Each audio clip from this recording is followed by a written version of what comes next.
Hello, good morning. Once again, you are viewing my channel, GW Freedom Fighter. And for this video, I'm going to discuss one of the most controversial issue plaguing the Watchtower organization of the Jehovah's Witnesses. And this plague is not the COVID-19 virus, but this has been going on for so many years already. And the Watchtower leadership has having a hard time saving their organization from eventual breakdown or collapse because of this very sensitive and controversial issue that they have found themselves in. And what I'm saying here or referring here is the issue of child sexual abuse cases within their organization. Many countries has been already investigating this particular issue within the organization of the Jehovah's Witnesses, the child sexual abuse issue that is being investigated. For example, the Australian Royal Commission for the Protection of Children Against Abuses has investigated the Watchtower organization in Australia.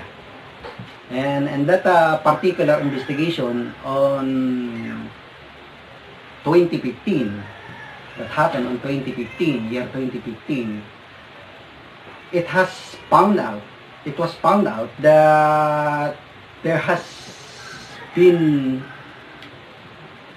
1,006 cases of child abuse within the organization. Most of them are sexual abuses.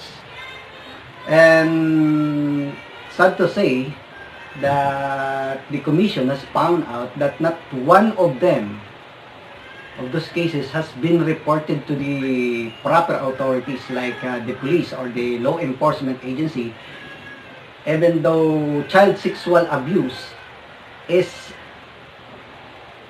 a crime and punishable by law, and it is a crime against humanity. So with that in that particular investigation, one of the what is noteworthy there is the testimony of one of the member of the governing body of Jehovah's Witnesses, because they have been served a subpoena to testify or to give testimony on that particular investigation regarding the accusation of child sexual abuses among the ranks. And the member of the governing body who testified on that investigation by the Australian Royal Commission was Jeffrey Jackson. And what is very noteworthy about his testimony there is that he denied the authority of the governing body as the only spokesperson of God on earth today. He denied it in his testimony under oath. He denied it, but that authority, they are flaunting that authority to their own members within the church or within the Jehovah's Witnesses organization. But on testifying on the Royal High Commission, he vehemently denied it and called it presumptuous to assume that they are the only spokesperson of God on earth today. So he is giving a very different version to the court or to the commission with regards to their authority over their members. And another point that he was caught lying is that he denied any personal information regarding the content of the secret elders book. But the Solicitor General has asked him about that, pointedly asked him about his participation on the producing of that book, because he is a member of the governing body, in all the literature of the Jehovah's Witnesses is being reviewed or being printed only upon the permission of that governing body. And he is a member of that governing body. So, it is futile on his part to deny a knowledge regarding a content, particular content of that secret book of the elders regarding the handling of child sexual abuses within the congregations of the Jehovah's Witnesses.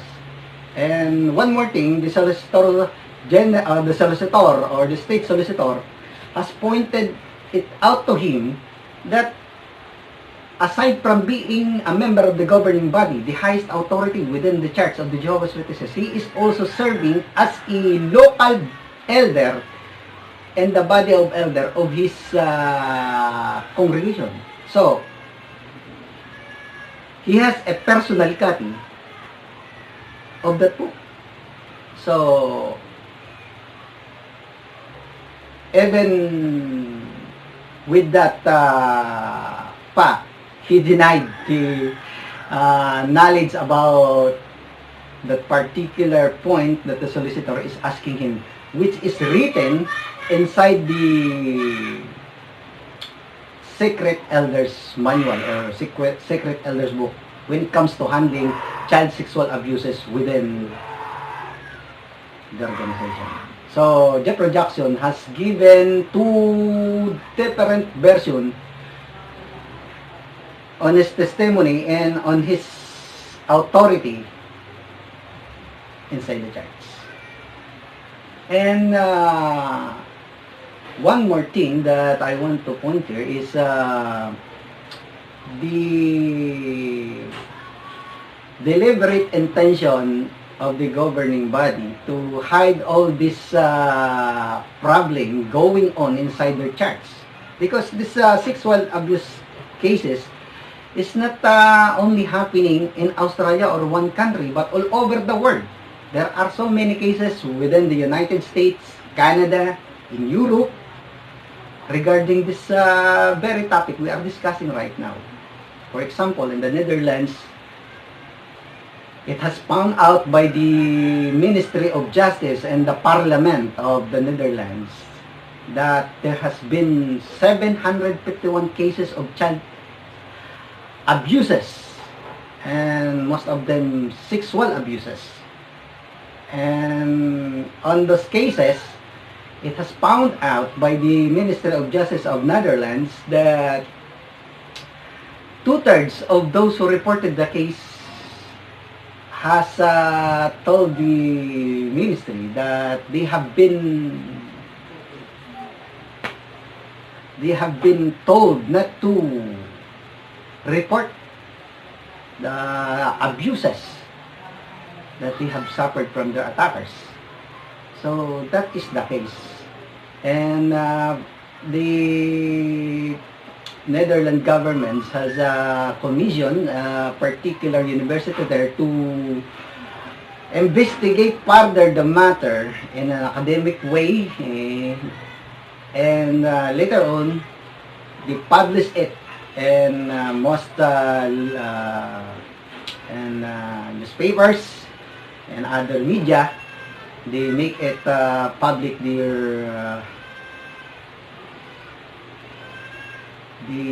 outcome of the investigation of the university being commissioned by the university there in Netherlands. But the Watchtower Legal Department, yes, the Watchtower Society has its own legal department, has tried to stop the investigation that by the university being commissioned by the government, but their motion has been denied, and so the publication of the outcome of this investigation has gone in public. So whenever we hear a child sexual abuse case regarding or involving the Church of the Jehovah's Witnesses, please keep in mind that we are not dealing here an isolated case. Yes, the Watchtower wants us to think that if there is a case of child sexual abuse, it is an isolated case within their church, or that has happened in a particular place, but not all over the world. The fact is, this problem, very big problem, is plaguing the Watchtower organization for so many years already. And they have admitted that, but not upfront. They have admitted that it is an international problem within their church, because on 2019, they have issued a particular study article regarding child sexual abuses. And it was issued on May 2019, entitled Love, Injustice in Face of Wickedness, something like that. You visit their website, jw.org, the article regarding child sexual abuse on May 2019. They addressed that. So if they issued, or if they came up with an article in the Watchtower, and for that matter, it is a study article being discussed within their organization, within their churches and their meetings, it means to say that the problem has an international magnitude. It is not an isolated case. So we just wonder if here in the Philippines, it will not came as a surprise for us if in the future we'll be hearing some cases here being litigated in open courts because of child sexual abuse cases. And the development of these cases, especially in the United States, is that even the very members of the governing body has been named as dependent on the cases being filed with regards to these cases. And why is that? Why are they being implicated? The very leadership of the Jehovah's Witnesses. Because for so many years, as I have said in the cases in the Netherlands, that 2/3 of the victims reported that they have been hindered or being barred by the elders or the organization, the representative organization, to report to the police or the law enforcement agencies the cases. So they have now been implicated in the cases. So just like in Australia, as I mentioned earlier, none of those, not even one of those 1,000 cases has been reported. So why is that? Because it is because the Watchtower has this kind of attitude that if they reported or the case of child sexual abuse has come to the court or to the knowledge of the secular authorities, the name of their God will be maligned or will be in a bad light. So that is the very main reason why they, in the past, because now, because of so many losses in the court, they are now making a modification on their stand on this issue. And the only thing that remains is that they is stubbornly stand on their conviction that for them to expulse from their congregation child sexual offender is that it must have, or the accuser must have 2 eyewitnesses. But then in the Australian Royal Commission investigation, the state solicitor or the lawyer of the state has disputed and challenged the knowledge on the Bible of Jeffrey Jackson, because it turned out that the 2 witness rule they are insisting in handling the cases of child sexual abuses is not applicable on all cases, or maybe in most of the cases, because there is no child abuser will do his crime in front of other onlookers, aside from his potential victim. So they are insisting an ancient edict in the Bible that is not applicable in this case. So they are mishandling this case. That is the main reason why they are now in a very bad situation in regards to this matter. They are in a hot water. Very big problem they found themselves in. So, here in the Philippines, we will not be surprised if in the future we'll be hearing that it will come out that many cases of child sexual abuses has happened in the past and it is not being reported to the proper authorities. Now, back again to the Watchtower article, it is very enlightening with regards to the attitude of the leadership of the Watchtower when it comes to this case or to this problem. They are saying there that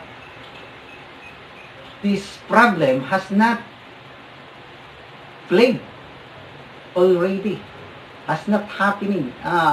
In essence, they are denying that it is happening because on paragraph 3 of the study article in Watchtower, they are saying that some bad people are trying or maybe trying to enter the congregation. So, if you are a parent with small children, you will feel complacent because the Watchtower is saying that the bad people are still outside, and if they are outside, it will not cause any harm to your kids. But then, the Watchtower is not saying that their organization is being already infiltrated or should I say saturated by many child sexual abuser. So, what is the physical feature of a child sexual abuser? Is he a male? Is she a female? An old man? An old lady? A handsome man? Or an ugly lady? Physical feature won't tell us about what's going on the mind of any particular feature unless we say it in his words and we do it, and he do it in his actions. So, it is very important that the Watchtower organization be honest and telling their membership that this problem is going on or very real in their midst, so that the parents can take precautionary action to safeguard the dignity and well-being of their children. But then the Watchtower is not so honest. They do not even post this topics or these problems and their own websites. Who has news, current news. It has a news section on the jw.org, but not even one of their so many cases involving child sexual abuse. They reported it on their website. So, evidently, they want to hide this display in the minds of their members. They want to hide this. But by hiding this, they are inevitably doing harm to their members, and especially to the kids or to the children, small children in their organization. That is why governmental organization and courts has took it upon themselves to intervene. Just like in Russia. They outlawed this organization in Russia. The Russian Federal Supreme Court has outlawed the organization of Jehovah's Witnesses being dangerous, deeming it dangerous for their citizens. And this problem is only one of the many negative aspects of this religion. So, the Watchtower wants to hide this. They do not report it. They do not post it on their own. And why is that? Because if their members know this, the most common result or effect is that their members will stop associating in their organization. They will leave. And this is the case happening right now. Many of the former Jehovah's Witnesses who has left that organization, many of them has mentioned this particular problem in the organization. The inefficacy and irresponsible way that the leadership of Watchtower is handling this problem within their church. And also the hypocrisy and the dishonesty by not telling them what is happening inside their organization. This is one of the big stumbling blocks among Jehovah's Witnesses when they found out about this problem that is plaguing their organization right now. And once again, if I may come back to the study article in the Watchtower, there is no case there that the Watchtower is encouraging the victims to report this to the police. On the other hand, they are saying that if there is a law in a particular country that says that a child sexual abuse must be reported, the victims or the parents of the victims, the guardians of the victims, may choose to report it to the police. You heard that? May choose. Instead of saying that they should report it immediately to the police. And what is the instruction of the Watchtower to the elders in the field or to the local congregation? Before reporting any case of child sexual abuse to the law enforcement agencies or to the court, they should first call the legal department of the Watchtower in the particular country. Why is that? Why is that? It seems, sir, that they are so conscious on how to defend themselves. And they don't have any genuine concern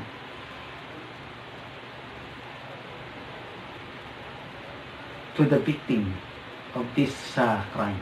Yes, it is a crime. But in the particular Watchtower issue regarding this problem, the Watchtower is calling it only as a sin. So, here, they are diminishing the gravity of this crime. You know, the viewers, crime and sin is not only different in its spelling. So, sin and crime are two different matters. When we say of crime, it is always a sin. But not all sin is a crime. Even in the Bible, the Apostle John has stated that sins has categories in themselves. There are those kind of sins that may incur death, and those sins that does not incur death. So, by calling it only as a sin and not as a crime, the Watchtower leadership is diminishing the gravity or the effect, the damaging effect of this evil thing that is happening inside their church. So, one more thing that is being discussed in that particular Watchtower magazine or article, study article, is that they have likened their elders, their local elders, to the doctors that may help or that has the capacity to help the capacity and ability to help the sexual offenders or child abusers to help themselves. But what are the capabilities and the skills and trainings of the local elders of Jehovah's Witnesses? Well, for the majority of them, they don't even have college diploma. Just like Jeffrey Jackson. That particular governing body member who has testified in the Australian Royal Commission. He has entered the pioneer service at the age of 15. That means to say he has not finished his schooling. So most of the Jehovah's Witnesses elder has no training to handle or to help the sexual offenders or the child sexual abusers, because it is not a spiritual sickness. Maybe it is a spiritual sickness, but the underlying cause of that spiritual sickness is a mental illness. And the elders of the Jehovah's Witness, though they have any unit in psychology, are they psychiatrists? So, what is bad in saying that they are like elders who can heal the sexual offenders or child sexual abusers? Is that when they counsel that and they did their thing to him, they usually, in the cases that has reached the courts, some of the cases there has happened because the elders of a particular congregation has let loose again the sexual offender or child abuser in the midst of the congregation after disciplining him for some months or a year. And the eventual result is because of the predatory nature of the sexual offender, he will do his thing again, and the number of victims will accumulate. So that is another bad thing in that particular study article in Watchtower on May 2019. So that is the one of the stumbling blocks and what is an evil thing happening inside the Jehovah's Witnesses organization. And the Watchtower has lost many monies, thousands, or if I'm not mistaken, even millions of dollars to the cases that they have lost in court because of this problem. No wonder they are desperately asking for many more donations that they are saying they're going to use in the advancement of the kingdom of God, but then they are paying victims of child sexual abuse and court cases wherein they have lost those cases. So that's all for this video, my dear viewers, and I just hope that once again I have enlightened you to another aspect or practice or particular problem inside the Watchtower organization, which is the leading organization of the religion of the Jehovah's Witnesses. Once again, I want to thank you for continuously following and watching my videos and supporting my channel. May you all have a good day.